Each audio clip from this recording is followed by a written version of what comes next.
Oi, você tem alguns minutos para mim? O Minutos Corporativos recebe Miriam Ador, arquiteta, sócia diretora na Ador Associados e conselheira na Associação Brasileira de Escritórios de Arquitetura. O escritório Ador foi fundado em 1995 e possui mais de 3 mil empreendimentos projetados por todo o Brasil.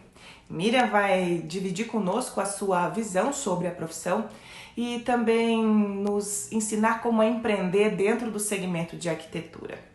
Ela dá dicas e sugestões para quem está dando os primeiros passos ou para quem só deseja dar uma atualizada no negócio. Já vai compartilhando esse episódio, deixa o seu curtir e se você ainda não está conosco aqui no canal, já vai clicando aí no inscrever-se. Depois você pode ativar o sininho, assim você vai ficar sabendo de tudo que está acontecendo aqui dentro do canal e fazer parte da comunidade Concrete Show. Então vamos porque a Miriam já está nos esperando. Depois da vinheta, fique conosco porque o papo é bom.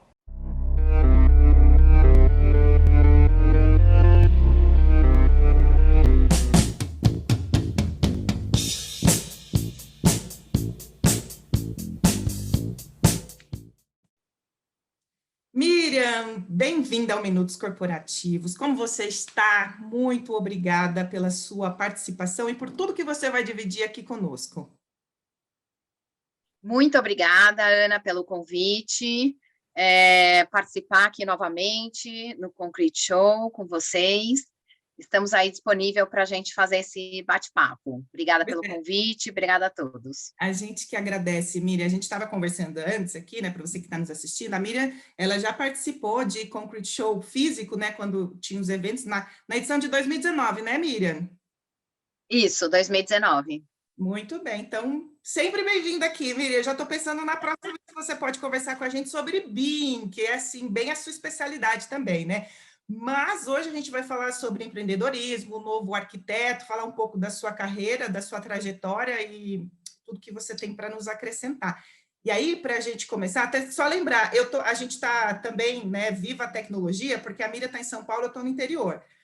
Em São Paulo está mais frio hoje, né? E eu estou aqui meio de manga de fora.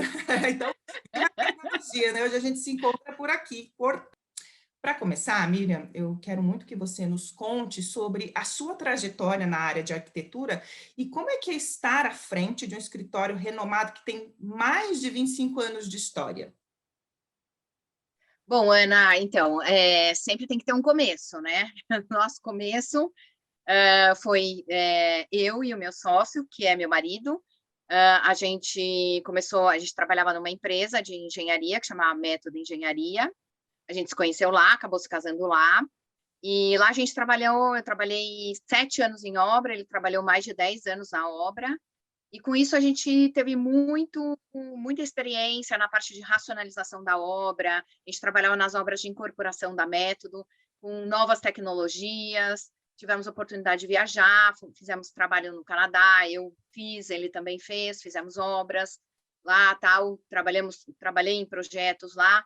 Então, isso tudo foi dando uma experiência, foi aumentando a nossa experiência, até que em 95 a gente partiu para a carreira solo, né? Então, primeiro eu abri a empresa e depois ele saiu e veio se juntar a mim.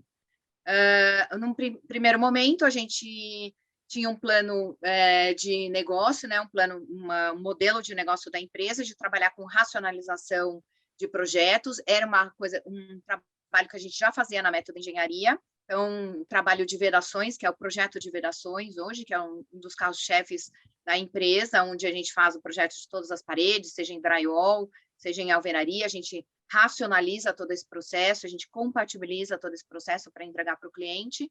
Esse foi o inicial da nossa empresa, né? E, logo em seguida, já veio coordenação, compatibilização de projetos. Então, a gente é uma empresa que tem um trabalho, é focado muito num trabalho técnico, não um trabalho autoral. Tá? Então, a gente trabalha ao lado dos escritórios de arquitetura autorais, né, dando todo esse suporte técnico, que em países onde os escritórios são grandes, né, tem 2.000 arquitetos, tal, às vezes a gente está junto com o escritório de arquitetura, mas aqui no Brasil, como a gente tem modelos de negócios diferentes, né, então O escritório de arquitetura hoje está mais focado na aprovação do projeto, na concepção do produto, no desenvolvimento desse produto arquitetônico, e a gente está mais focado na racionalização de todos os processos de obra, na compatibilização, na coordenação. São trabalhos mais técnicos, vamos dizer assim, dessa parte de arquitetura, tá? Ambos os trabalhos têm como objeto, né, construir, fazer uma construção que tenha um sucesso, tanto do ponto de vista plástico, arquitetônico, enfim, com uma característica de arquitetura boa, como também dentro do prazo, da qualidade e do custo, né? Então, tudo isso tem que estar junto. Então, hoje a gente trabalha ao lado de muitos escritórios renomados aqui do Brasil e também alguns de fora do Brasil, tá? Fazendo esse trabalho de coordenação e compatibilização de projetos. Muito bem. Desde 2007, a gente vem implementando o BIM, né? Então, já faz 14 anos que a gente vem trabalhando com BIM. A gente começou a implementar na parte de desenvolvimento de projeto, de arquitetura, depois tentamos passar para a parte de vedações, não deu certo, retornamos, passamos para coordenação, compatibilização, e aí em 2013, 2012, eu comecei a fazer meu mestrado, né, na Poli, focado em BIM, e fiz a segunda loucura da minha vida, que foi estudar em Stanford, ao mesmo tempo que eu estava fazendo mestrado e ao mesmo tempo que eu estava tocando escritório. E isso me trouxe uma experiência muito abrangente, né? Porque a visão da Poli é uma, a visão de Stanford é outra, completamente diferente. E a gente, juntando essas duas visões, não que uma seja melhor, outra pior, mas o importante é você ter essa visão plural, fez com que eu conseguisse alavancar todo esse processo da parte de vedações em BIM. Então, a gente contratou uma empresa que tinha expertise dentro do software BIM, e junto com a nossa expertise, minha, do Marco, de toda a nossa equipe, a gente construiu um plugin, né, dentro do software que a gente trabalha, que no caso é o Revit, e esse plugin que faz todo esse trabalho de vedações hoje para a gente em BIM, tá? Com isso, nós fomos vencedores do Prêmio BIM do Sinduscom em 2017, aqui em São Paulo. E foi, assim, uma coisa super inovadora, porque a gente fez esse trabalho dentro de um software BIM para poder ter retorno dentro da nossa empresa, retorno de qualidade de projeto, qualidade de processo, rapidez nos processos, confiabilidade, diminuição da latência. Então, uma série de conceitos aí que vieram junto com essa implementação do BIM na parte de vedações. E, bom, seguimos aí, né, desde essa data, fazendo BIM. Agora, só quando o cliente exige mesmo que seja em 2D, é que a gente trabalha em 2D, mas quase nada do escritório hoje mais é em 2D. Muitos parabéns, Vira. Eu ficaria aqui falando, né, de tudo isso. E, ó, você estava falando desde a questão da racionalização, né, que eu já estava pensando, racionalizou, mas aí o coração, né, com o marido, essa parte não, né, temos um casal. É difícil, não é fácil. Todo mundo pergunta, eu vejo as pessoas hoje, elas usam uma palavra leve, é que eu tenho uma relação leve. Não, a gente sempre foi hard, né? Todas as pessoas que conhecem a gente, né, sabem que a gente é hard, a gente sempre foi hard, e não pode esquecer, obviamente, da nossa equipe, né, que durante todo esse tempo de empresa, a gente começou nós dois, depois a equipe foi aumentando, né, a nossa primeira arquiteta, que hoje trabalha numa construtora, assim, um dia, se ela escutar a gente, ela vai se identificar. A gente começou dentro de casa, né? A nossa empresa era muito pequena, a gente começou dentro da casa, depois logo começou a crescer, a gente já teve que alugar um espaço, depois um espaço maior e maior e maior, até que em 2014 a gente tinha 100 arquitetos trabalhando com a gente, era uma empresa realmente muito grande. E aí depois veio essa crise, 2015, 2016, e aí a gente vai sempre um pouco a reboque do mercado da construção civil no Brasil, né? Essa crise de 2015, 2016, né, 2017, afetou diretamente o mercado da construção civil como um todo, né, no Brasil, afetou a nossa empresa bastante, a gente deu uma enxugada, e, obviamente, depois de 2020, né, desde 18 de março de 2020, a gente vem trabalhando em regime de home office, com uma série de mudanças, né, de implementação de trabalho. Então, como fazer o treinamento das equipes mais jovens, como fazer o treinamento do BIM, como manter a qualidade dos serviços. Então, a gente vem trabalhando tudo isso online, né? Porque enquanto a gente não tiver segurança de retorno, a gente opta pelas vidas e não pelo retorno no escritório. Muito bom. E aí é muito mais aprendizado, né, Miriam? Porque ficar, nossa senhora, porque fala, nada parou, né, para a gente poder se adaptar e continuar. Foi com o trem andando mesmo, né? Literalmente. É. Digital, né? Então, as pessoas que não eram digitais, elas tiveram que dar uma empurradinha para o digital. Exatamente, ó. E na sequência aqui, nessa sua experiência toda, né? O que é preciso para empreender e abrir o seu próprio escritório de arquitetura? O que você destacaria como essencial para aqueles que ainda estão dando os primeiros passos para essa direção? Bom, a gente vai conversar bastante aqui sobre arquitetura e urbanismo, né? Além de eu ser proprietária da Dor Associados, eu tenho uma carreira institucional também. Eu entrei para a Asbea em 2008, quando eu fui fazer meu primeiro curso de BIM, Carnegie Mellon, e daí eu fui convidada para fazer uma palestra, acabamos montando um grupo BIM na Asbea, de trabalho BIM. Depois eu evoluí para a vice-presidência e depois eu evoluí para a presidência da Asbea Nacional, né? Hoje eu sou conselheira da Asbea São Paulo, e vamos ter novas eleições aí, e devo voltar aí na ativa num papel também. Que é esse mês, né? As eleições serão esse mês, de julho. Com relação ao CAU, né, que é o nosso Conselho de Arquitetura e Urbanismo, que é um conselho novo, jovem, ele foi formado em 2010, 2011. Eu fui conselheira do CAU São Paulo na gestão de 2018 a 2020. Então, com essa abrangência, né, e também depois do meu mestrado, eu comecei a ser procurada para dar aula em algumas pós-graduações.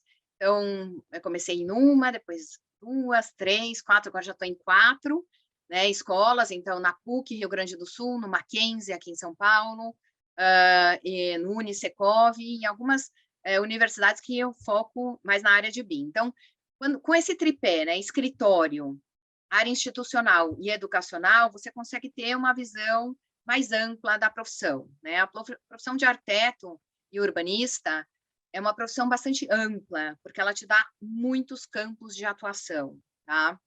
Então, eu imagino que a gente está aqui nesses minutos de conversa, né? Minutos corporativos, e que a gente está mais focado na conversa da corporação mesmo, do empreendedorismo, enfim, de como montar uma empresa, tá? A gente não pode esquecer que os arquitetos, eles têm vários tipos de carreira, tá? É que hoje a gente vai focar mais na carreira da empresa mesmo, né?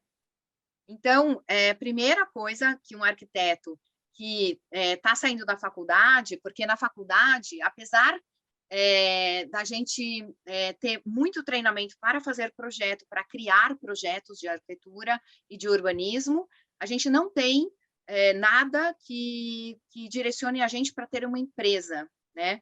E quando a gente fala ter uma empresa, não significa ter uma empresa de 20, 30, 40, 100 funcionários. Uma empresa de 2 pessoas já é uma empresa. Se Sim. você prestar um serviço de arquitetura, você já tem que ter uma empresa, né? Por quê? Porque você tem que emitir nota, você tem que pagar contador, se você paga um contador, se você emite nota, você já tem uma empresa. Você pode ter uma empresa de eu arquiteto, né? Então, os arquitetos que querem empreender e que querem começar, primeiro eles precisam querer bastante, né? Tem que ter bastante coragem. Este país aqui não é um país fácil para a gente trabalhar, para a gente ser empresário, seja ele empresário do ramo, qualquer tipo de ramo, né?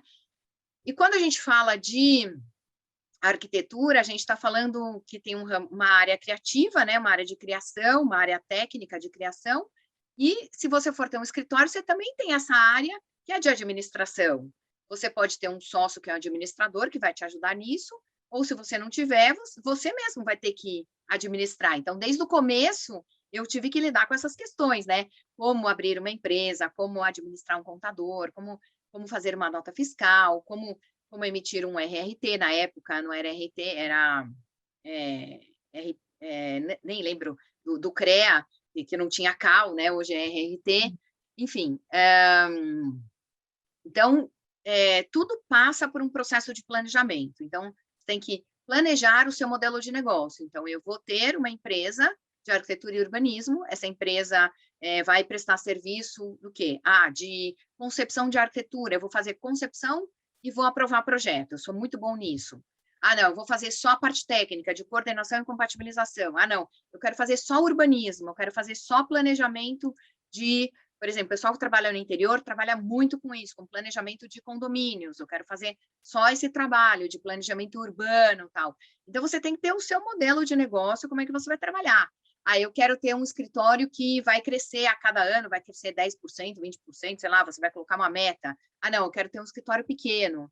Então, você vai fazer um plano, aí você vai fazer um plano de negócio. Então, você tem um modelo de negócio e um plano de negócio. Então, tudo isso passa por uma série de conceitos aí, e apesar da gente não ter na faculdade, a gente tem que adquirir esses conceitos. E como é que a gente adquire isso, né?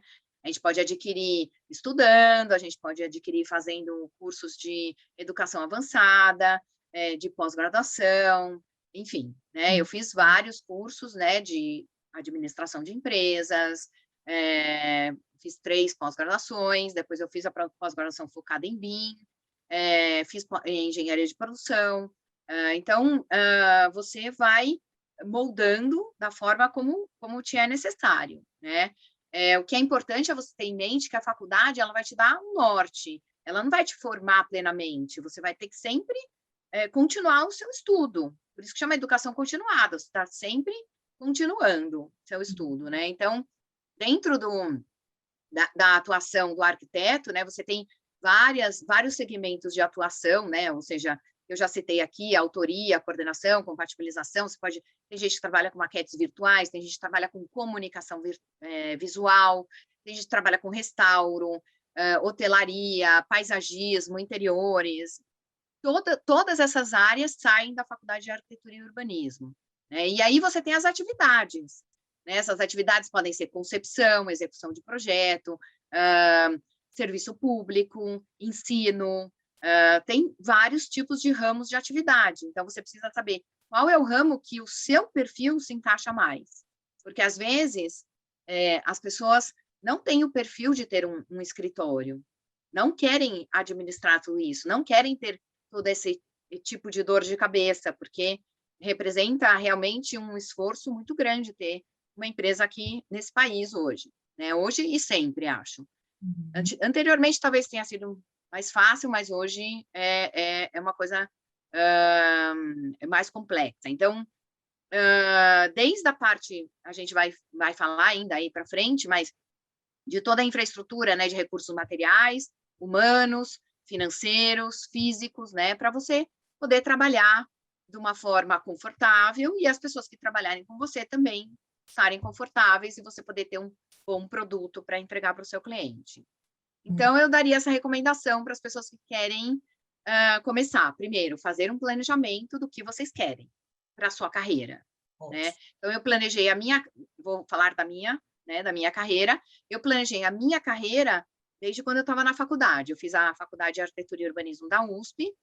Lá na FAUSP, era muito vinculada à criação e à orientação para o serviço mais público, ou para as pessoas serem professoras, mas muitos colegas também abriram seus próprios escritórios. Eu tinha uma tendência muito técnica, eu já fui logo cedo trabalhar com toda essa parte de saber como construir. Para mim, ser arquiteta e não saber como construir não era ser arquiteta completo, né? Eu precisava saber isso. E aí eu fui investindo nisso, por isso eu trabalhei no Instituto de Pesquisas Tecnológicas como estagiária, depois fui trabalhar como arquiteta numa construtora para saber como construir, mas essa é a minha carreira, esse é o planejamento que eu fiz para mim, né? E hoje, depois de 30 e X anos de formada, eu começo a ter a plenitude do recebimento desses frutos de investimento nessa carreira.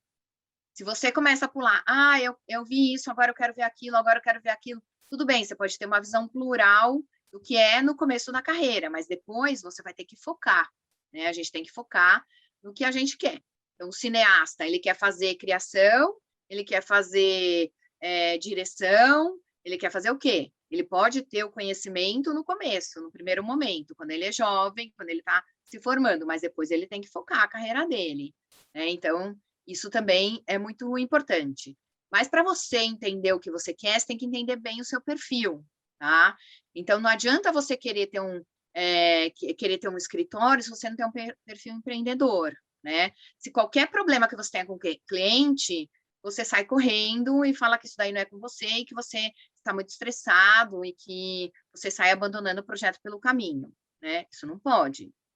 Então, existem vários tipos de testes que são aplicados até para os profissionais para entender como é que é o perfil de cada profissional e como que você se encaixa melhor naquilo. Claro, você pode desenvolver habilidades, mas para isso você tem que querer, tá?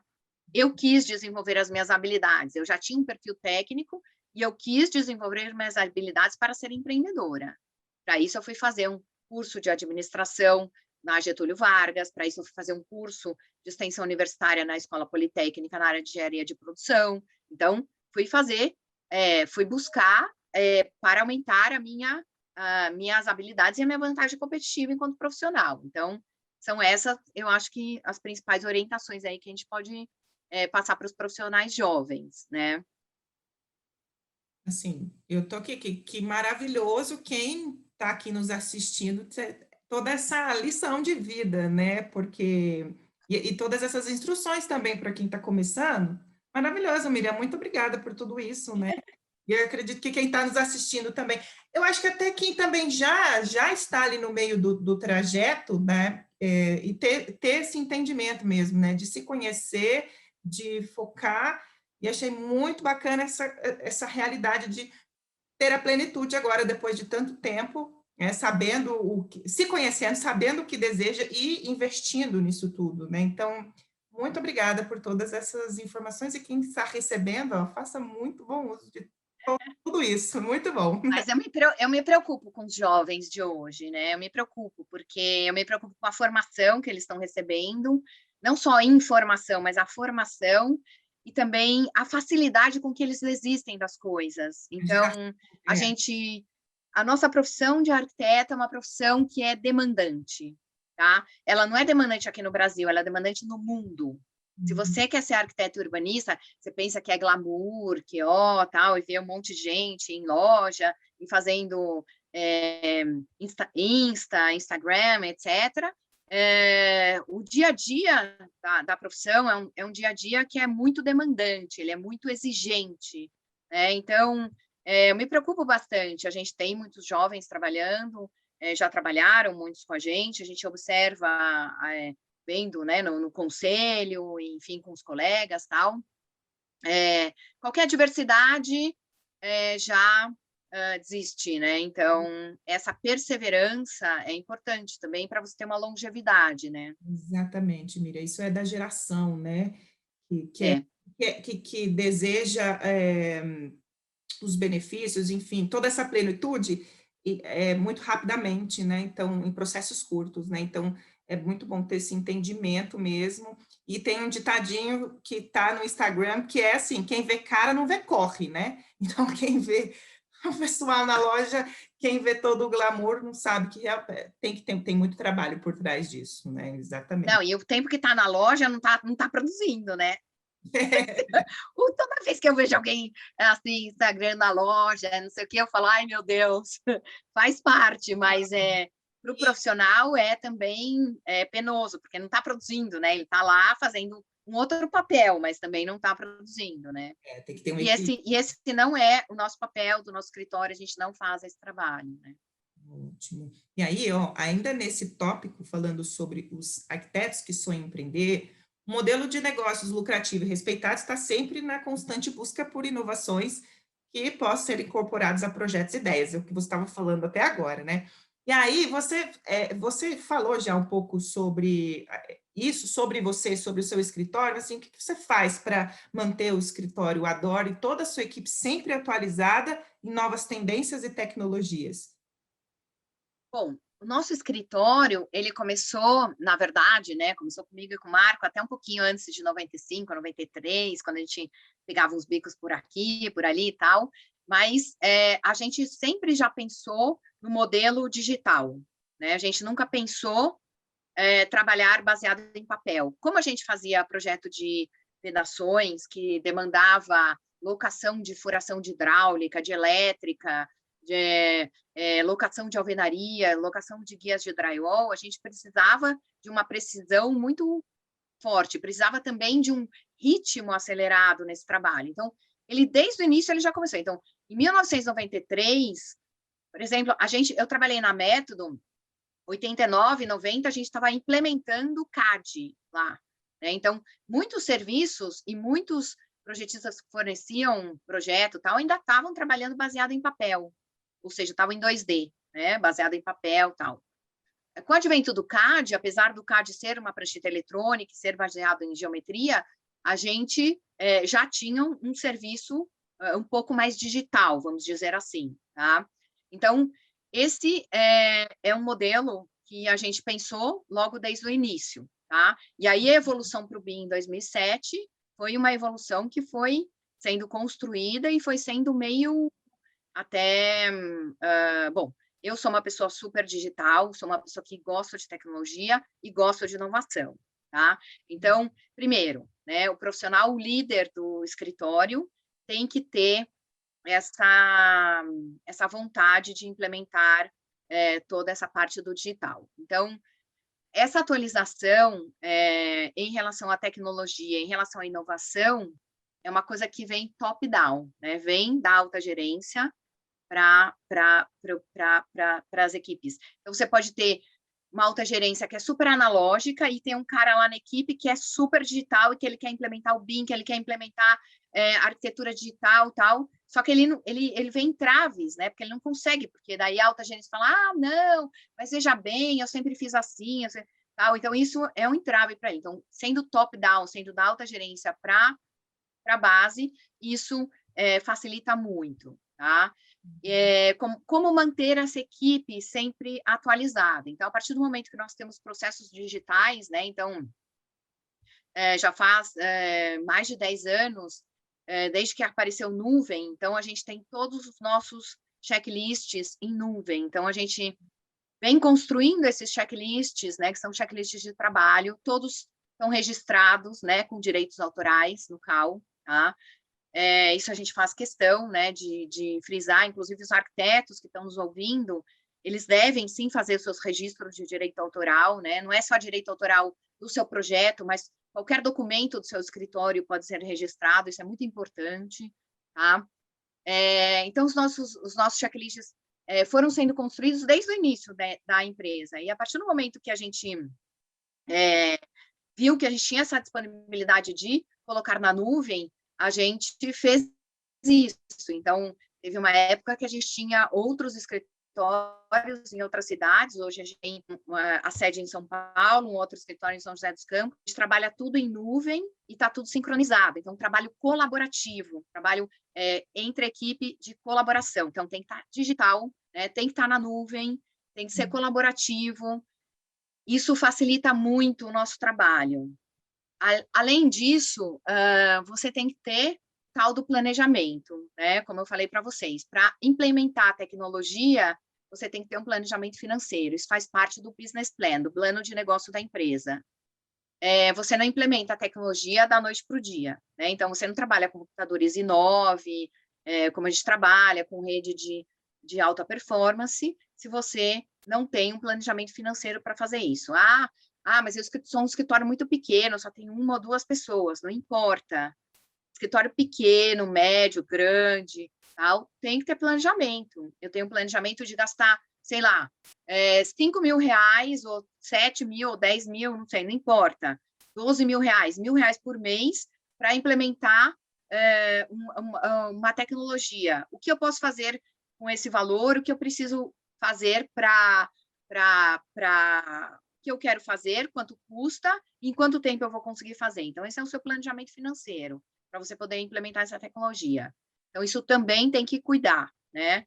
E a gente cuidar sempre para a equipe estar treinada nessa tecnologia. A tecnologia, ela se sucateia muito rápido, né? Então, você vê os softwares que a gente usa BIM, a gente tem subscription, a gente tem atualizações, essas atualizações, se não são mensais, acabam sendo bimestrais, mas elas estão sempre vindo atualizações. Então, o profissional tem que estar sempre ligado nisso, tá?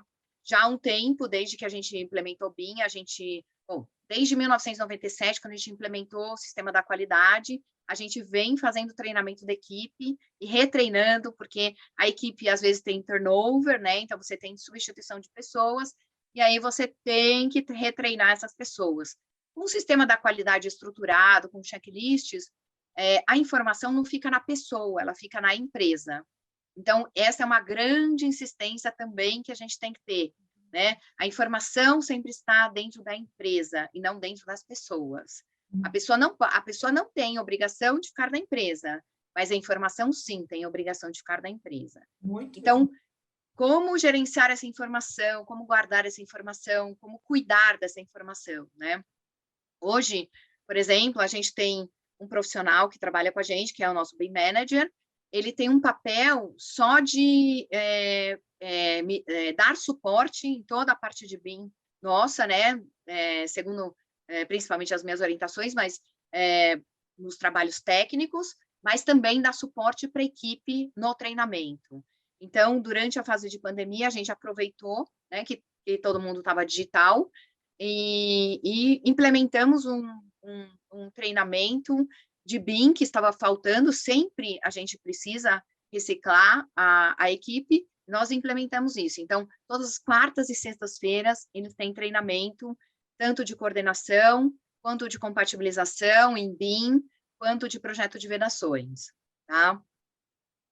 Aí as pessoas perguntam, mas aí a pessoa vai embora da empresa, como é que fica, né? Bom, ela leva o conhecimento que ela adquiriu e ela pode usar. O que ela não pode usar são o nosso know-how, né? Sim. Está registrado no CAL, esse know-how ela não pode, né? E ela perde, né, obviamente, essa questão da atualização. Por quê? Porque isso é o BIM e a tecnologia e toda essa parte de suporte para a arquitetura digital é uma coisa que é constante atualização. O tempo inteiro você está sob demanda de atualização. Então, isso realmente é uma coisa muito importante para as empresas de projeto, tá? Eu esqueci de mencionar que eu também sou coordenadora de uma parte da norma BIM, da BNT, que é a parte de concepção arquitetônica. E desde que eu comecei a coordenar essa parte da norma, já faz mais de um ano, eu venho aprendendo muito com os colegas. Então, essa questão da gente aprender com os nossos colegas, viver a entidade, viver, né? Então, quando eu vou às BEA, quando eu converso com os meus colegas das BEA pelo WhatsApp, quando eu converso com os colegas do CAL, numa reunião ou no WhatsApp, eu estou sempre aprendendo. Então, você ter também a sua mente aberta para aprender e ver que coisas não acontecem só com você, acontecem com os outros também, né? Então, você só fica sabendo disso quando você participa, né, das coisas.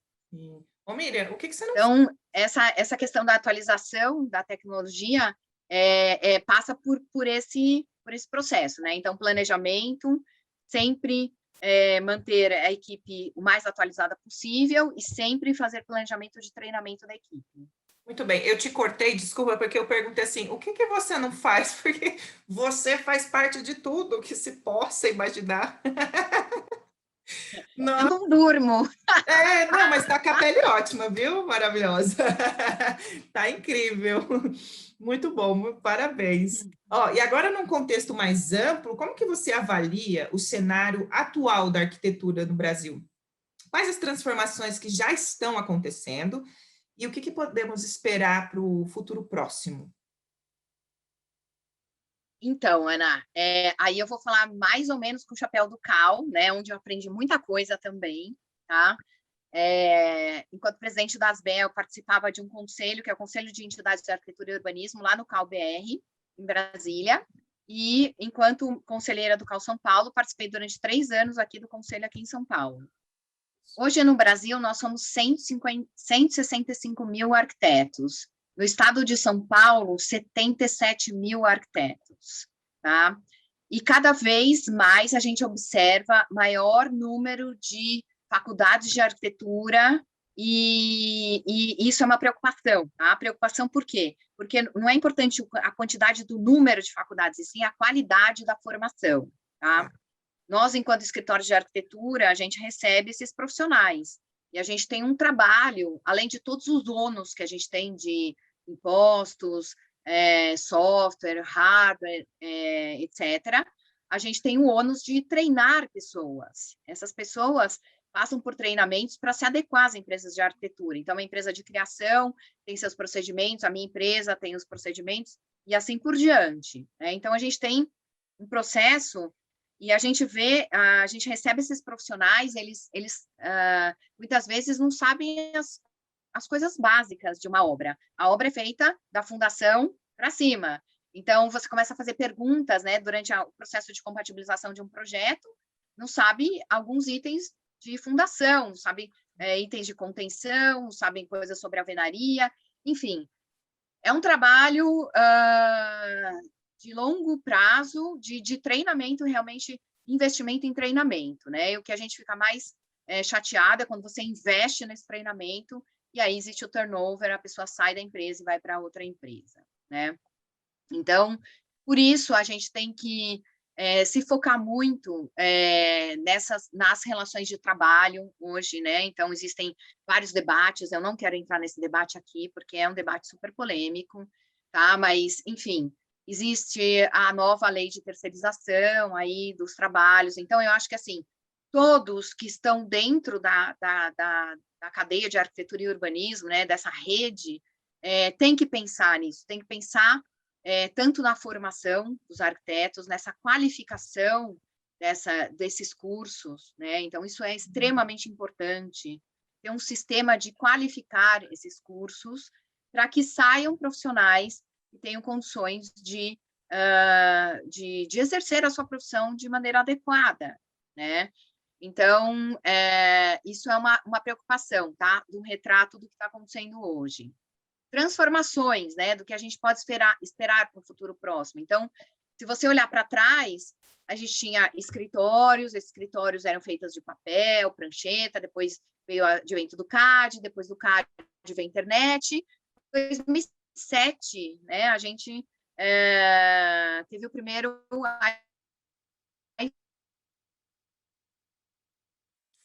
iPhone, né, que é o que vai no smartphone na obra, abre o projeto e consegue ter essas informações, tá? Então, e de um ano para cá, um ano e meio para cá, nós tivemos mais uma transformação, foi a transformação da pandemia, né? Então, com a pandemia, quem pôde trabalhar em casa e pôde fazer home office, também viu a sua vida numa transformação, né? Não só o fato de você ter que se focar e trabalhar em casa, né? Mas o fato de ter que trabalhar na telinha, né? Ter como é que é, o portal do mundo, né? O comunicador do mundo, que é o computador. Então, isso o lado, muita gente, principalmente o pessoal de criação, de arquitetura, tem muita dificuldade para expressar para o cliente a sua ideia, mas também nós, por exemplo, compatibilização, a gente teve muitas coisas boas para fazer reuniões online. As pessoas estavam mais focadas, as pessoas prestavam mais atenção, comparecem na hora, tal. Então, é assim, como que essas pessoas vão sair desse processo, né? Então, desde o que elas vão fazer, né? Que tipo de produto elas vão fazer. Então, o produto da arquitetura vai mudar, né? Algumas demandas já estão aparecendo, então, prédios novos que a gente já está fazendo já demandam espaços maiores nos térreos para abrigar caixas grandes de deliveries, porque as pessoas não querem mais ir à loja, não querem mais comprar coisas, essas coisas a gente viu que elas chegam, a gente viu que elas chegam bem, que dá para comprar, que é um serviço super eficiente, eficaz. Então, isso poupa nosso tempo, poupa trânsito, poupa gasolina, poupa um monte de coisa. Uhum. Então, isso acaba gerando coisa. Então, demandas nos prédios, por exemplo. demandas nas casas, espaços de trabalho, então voltar os espaços de trabalho, então produto, né? Como é que esses profissionais vão ver isso? Como é que a organização, né, das empresas de trabalho, voltar para o trabalho, todo mundo lá, ou a gente vai ter um trabalho meio remoto, meio... Então, a gente vai experimentar isso. Ninguém tem essa resposta ainda. Vai ser muito uma resposta experimental. A gente vai ver uma transformação das salas de reuniões, por exemplo, porque não dá para fazer uma reunião híbrida, metade das pessoas no computador, metade das pessoas na sala de reunião, ninguém escuta nada, tem um barulho de fundo, então isso não é confortável. Então, a gente tem que ver, isso demanda implementação de infraestrutura no escritório, demanda custo, planejamento, investimento, tudo isso, né? E o como que a gente vai fazer esse nosso trabalho, né? Então, o que eu falei, o que é o produto, quem que vai fazer, que é a organização, e o como que é o processo. Então, todo esse processo, das pessoas que ainda não eram digitais, elas tiveram que aprender a ser digitais. Uma pessoa que não sabia o que era Zoom, hoje ela trafega no Zoom tranquilamente. Para ela, Zoom nossa, ela... Agora, pergunta para ela o que é Zoom em janeiro de 2020, né? Talvez ela não soubesse o que era Zoom, né? Zoom, Google Meets, etc. Isso é a ferramenta de comunicação aqui. A gente usava uma muito forte, que era o Skype, e depois a gente começou a usar todas essas. Fora toda essa parte do armazenamento na nuvem, toda essa parte de colaboração. Então, isso é uma coisa que vai crescer muito aí nesse contexto da arquitetura de trabalho, tá? A gente não pode esquecer também da AI, né, em português, inteligência artificial, tá? A inteligência artificial vai trazer muitas modificações para o trabalho da construção civil, principalmente na obra, e dentro dos escritórios de arquitetura, a gente vai ter inteligência artificial dentro dos softwares BIM, né? Então, muita inteligência, muito trabalho, vamos dizer assim, braçal do arquiteto, ele vai passar para essa parte da inteligência artificial, tá? Então, alguns tipos de projeto, então, o pessoal que faz projeto mais igual, mais de forma mais repetitiva, né? Ele vai conseguir colocar dados de inteligência artificial. Se o terreno é assim, eu consigo fazer isso. Se é assado, eu consigo... E esse tipo de coisa começa a dar uma alavancada e também uma resposta mais célere, né? Mais rápida aos projetos.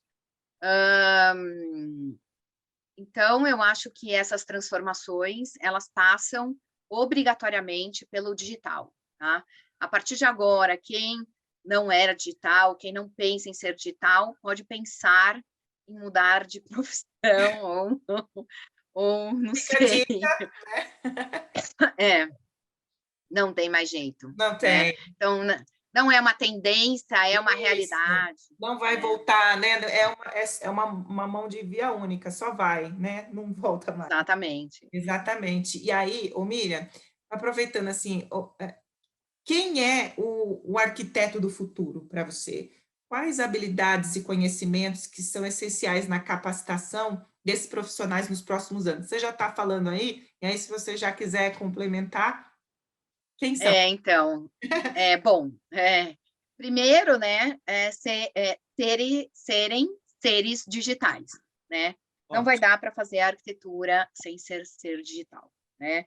Então, a gente tem não só o advento do BIM, né, que ele carrega junto uma série de paradigmas e uma série de alavancagens aí na parte digital, mas a gente tem uma série de arquiteturas generativas, arquiteturas digitais, que são outros ramos de arquitetura digital, que também passam por esse processo, tá? Então, é assim,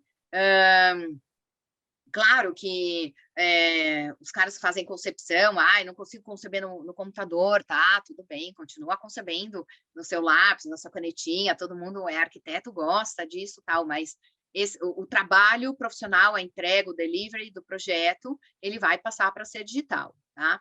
E, com isso, todos os contratos, né, então, de trabalho, então, por exemplo, você vê em outros países, né, as relações de contrato de trabalho, elas passam a ser mais colaborativas, elas passam a ter metas, né, então, os contratos são mais abertos, então você tem, por exemplo, no caso do mercado imobiliário, tá?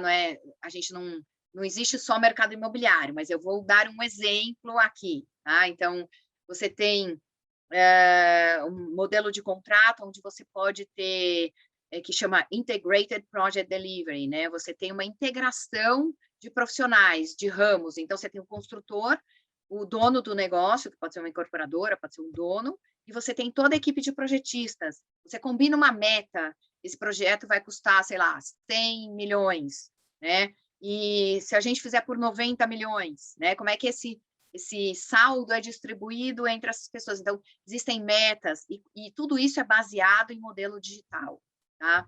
Então, isso é essa habilidade do digital, né? As faculdades de arquitetura e urbanismo, elas já vêm implementando alguns processos, mas não basta você saber achar que você vai comprar um software de prateleira e você se tornou digital. Não, você tem que entender o processo. Esse é um novo processo de trabalho. Como novo processo de trabalho, você tem que saber como ele funciona, incorporar isso na sua empresa, incorporar isso em você enquanto profissional. Tá? Então, isso é uma habilidade. As habilidades para aqueles que querem empreender, para que querem ter os seus escritórios, elas vão continuar dentro desse âmbito aí, não só saber tecnicamente o que você está fazendo, né? Você não pode ter um escritório de arquitetura e urbanismo, você não consegue fazer um projeto de arquitetura, você não consegue aprovar um projeto, você não consegue definir ele tecnicamente para o seu cliente. Tá? Então, essas habilidades técnicas, elas vão ter que existir sempre, né? Para a formação do profissional.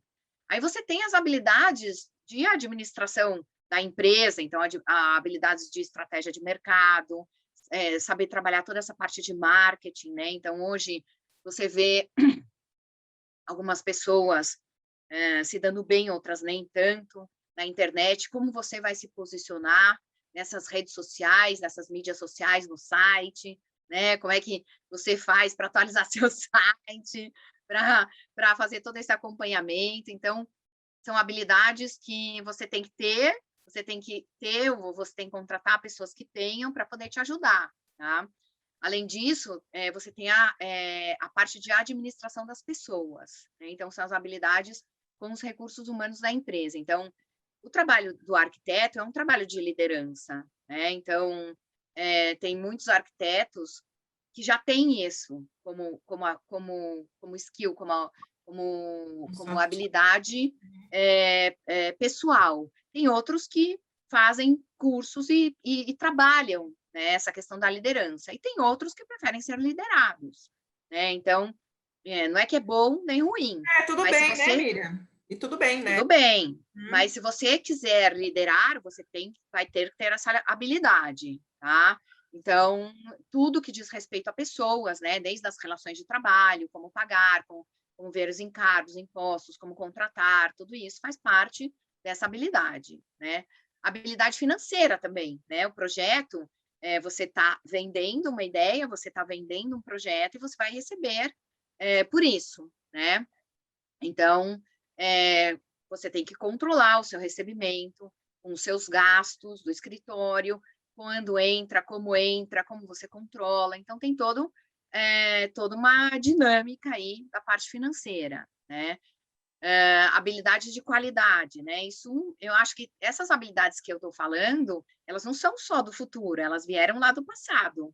Só que agora, no futuro, elas estão ficando cada vez mais evidentes e cada vez mais exigentes. Os clientes, eles estão cada vez mais exigentes. E com o advento do digital, né, da arquitetura digital, do BIM ou de outras arquiteturas digitais, a qualidade do seu produto final, ela fica muito evidente, né? A visualização é imediata, né? Hoje eu estava apresentando um projeto para um cliente de manhã, ele é advogado, E a visualização é imediata, quando você está trabalhando com tridimensional. Eu não preciso ficar mostrando uma planta para ele, explicando o que é, não sei o que. Eu mostro uma imagem, ele já está dentro da casa dele. Então, isso torna o profissional mais vulnerável. Você precisa estar muito, muito por dentro do seu projeto, sabendo muito bem o que você está fazendo, né? Então, isso passa por toda a sistematização que eu já falei, né, de procedimentos dentro do escritório, controle de qualidade, né, espaço físico, aí espaço de infraestrutura, de escritório, tudo isso. Bom, e aí a gente não pode deixar de falar da ética, né? Porque ética sempre, em qualquer profissão, na nossa, mais ainda, né? Porque a gente está falando de uma profissão que tem criação, de uma profissão que, mesmo não tendo criação, como no meu caso, tem uma série de documentos que foram criados por mim, é minha criação, né? Então, ética sempre, né? Então, o que a gente vê, eu como conselheira que fui do CAL, analisei muitos processos de ética, houve processos de ética para serem julgados em plenária, e você vê quando o profissional falta com a ética, né, que é muito ruim, isso para ele, para a reputação dele, e até para uma consequência ruim, de até perder a sua carteira profissional. Então, isso sempre, né? Então, independente do passado ou do futuro, tem que ter isso. Isso é uma preocupação que eu tenho, e principalmente em relação à parte digital, né? As mídias, tudo isso, tá? Como não dá para fazer projeto sem obra, não dá para fazer empresa sem plano, né? Não dá para fazer empresa sem modelo. Então, tem que ter plano e modelo de negócio. Então, o profissional tem que ter essa habilidade. E sempre pensar na estratégia para a sua empresa, na estratégia para a sua carreira, na estratégia para a sua vida, né? Eu quero isso, eu vou correr atrás disso, né? Eu não quero isso, eu não vou correr atrás disso. Então, o querer é extremamente importante, né? E saber também o que não quer é importante, idem, né? É aquilo Aham, de falar, não, aham. quero e focar a energia, o tempo, o investimento naquilo que realmente quer, não se perder por aí. Que é isso que você está falando desde o começo, né? Muito importante. Mas nessa parte da capacitação desses profissionais do futuro, uma coisa que eu coloquei no começo, que me preocupa, são esses profissionais que eles acham que querem uma coisa, daí eles começam a fazer aquilo, aí eles têm uma primeira diversidade, ou são pressionados, ou são levados sob pressão num projeto, alguma coisa, desistem, né? Desistem e falam, não, vou fazer outra coisa, eu vou isso, vou aquilo, vou em outro ramo da arquitetura, eu vou até sair da arquitetura, né? Então, essa perseverança em função de uma meta mais a longo prazo é uma habilidade que esses profissionais, em função até da geração, eles vão ter que desenvolver. Vão ter que desenvolver. Porque vai ser sempre, né? Vai ficar pulando de galho em galho, digamos assim, né? Vai ter sempre as adversidades, as pressões, é isso mesmo, né? Não adianta. Ô, Miriam, Mas aí alguém pode só falar uma coisa assim, mas eu quero ter outra carreira. Ok, tudo bem, você pode ter outra carreira, mas faz uma primeiro, foca, faz aquilo, dê-se por concluída para começar outra, né? sim, exatamente, essa questão também. Miriam, o papo tá maravilhoso, né? Você deu tipo, uma aula aqui sensacional, nem sabemos como agradecer. E aí a gente vai para a última pergunta, que é a seguinte, Miriam, se você pudesse conversar com alguém no âmbito pessoal ou profissional na sua vida, com quem você falaria? Bom, eu falei para a Ana que eu tinha duas pessoas, né? É, E é. Mas eu não sei quem é, eu também estou aqui super curiosa para saber. as duas são super polêmicas, né?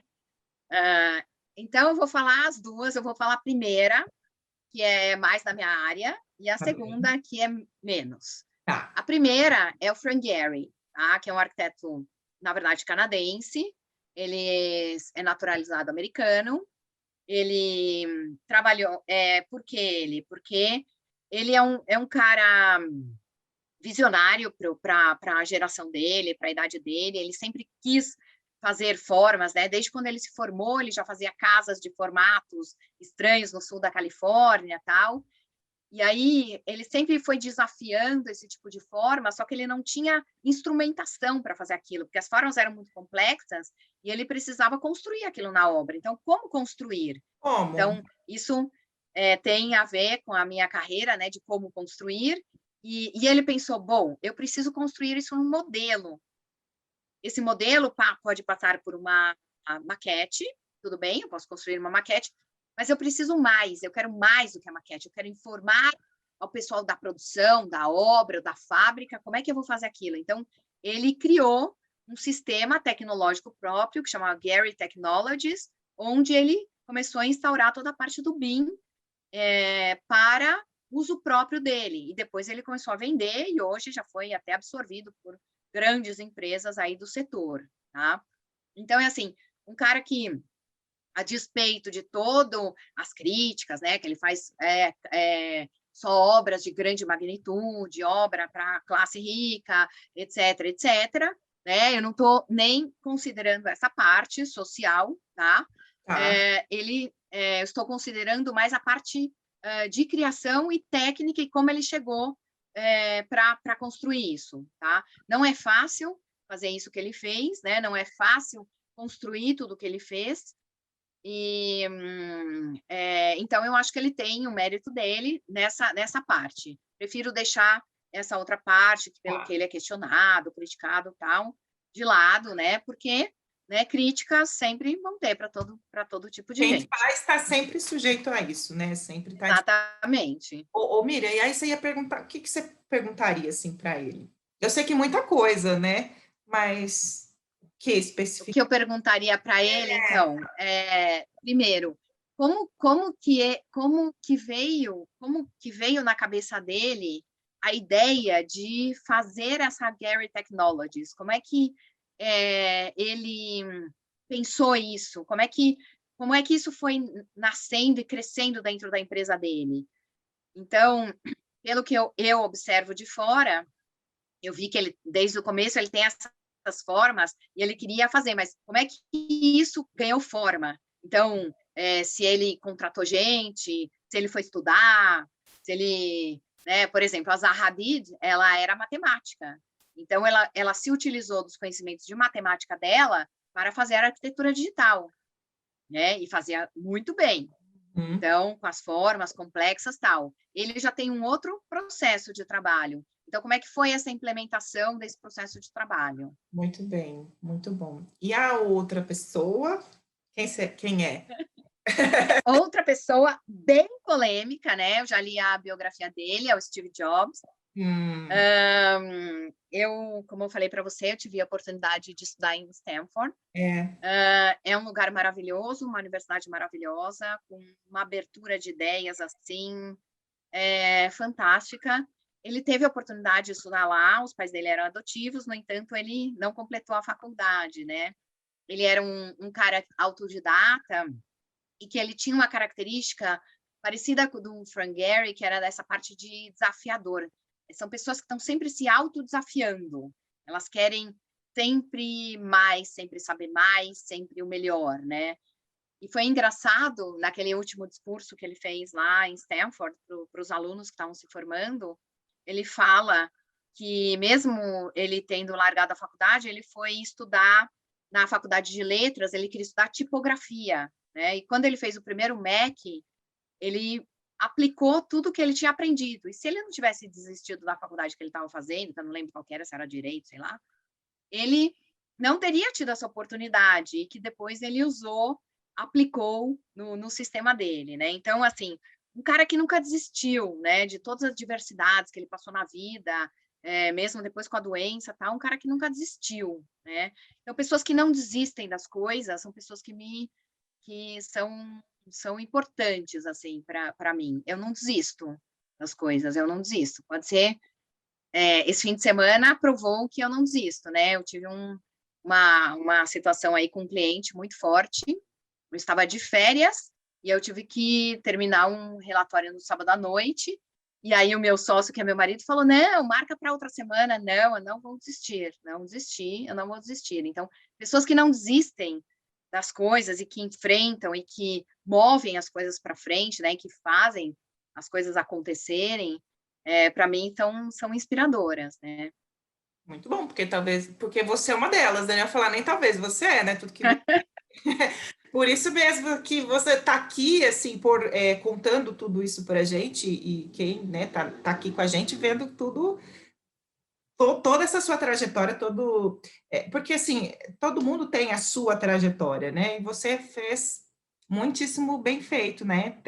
Tudo que você contou para a gente aqui, Miriam, é muito inspirador, né? Chega, dá até um staff de tanta coisa que você veio colocando nesses anos todos, fazendo bem feito, porque assim, é isso que eu falei, todo mundo vai fazer, todo mundo tem, né, quem está vivo tá com a sua trajetória, mas aí como fazer, você com certeza faz mesmo a diferença. Eu acredito que quando você falou dessas duas pessoas, eu estava aqui pensando, é bem a sua cara, são pessoas bem a sua carinha mesmo, de querer se encontrar, e o bate-papo seria incrível entre vocês três, assim, seria maravilhoso. Então, muitíssimo obrigado, Miriam, por dividir todo esse conhecimento, toda a sua trajetória e principalmente o que você aprendeu, né, assim, os deslizes, né, os erros, eles ensinam muito mais. Então, você também dividiu tudo isso, e para falar de tudo que dá certo, a gente sabe o quanto que deu errado antes, o quanto foi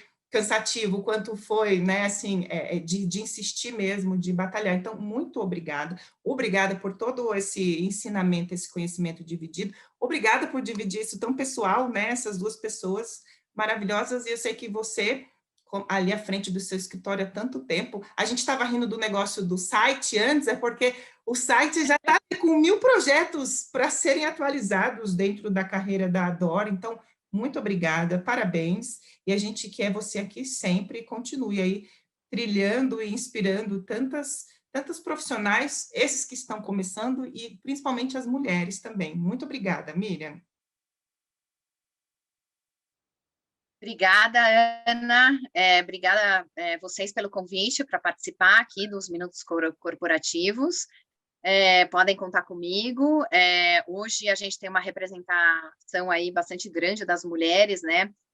Principalmente no ramo da arquitetura, elas são com certeza em maior número, não vou falar porcentagem aqui, mas mais de 40%, 50%, não sei, mas enfim, tem uma representatividade muito grande mesmo, e estamos aí para colaborar, e vamos Isso mesmo. continuar. Vamos nessa, eu te espero mais vezes, com certeza. A Concrete Show agradece sempre sua participação. E você que está nos assistindo, se quiser interagir conosco, encaminhar uma pergunta, uma dúvida, uma sugestão, um elogio aqui para a Miriam e para o Minutos Corporativos, basta escrever para minutoscorporativos@informa.com. O endereço está aparecendo para você aí, fique à vontade, a gente quer ouvi-lo e quer você sempre conosco. Então, muitíssimo obrigada, Miriam, obrigada mais uma vez, sucesso ainda mais, e a gente te espera. E você continue aqui conosco em toda a programação da Concrete Show. Obrigada. Obrigada a você. Até mais. Até a próxima. Até. Até.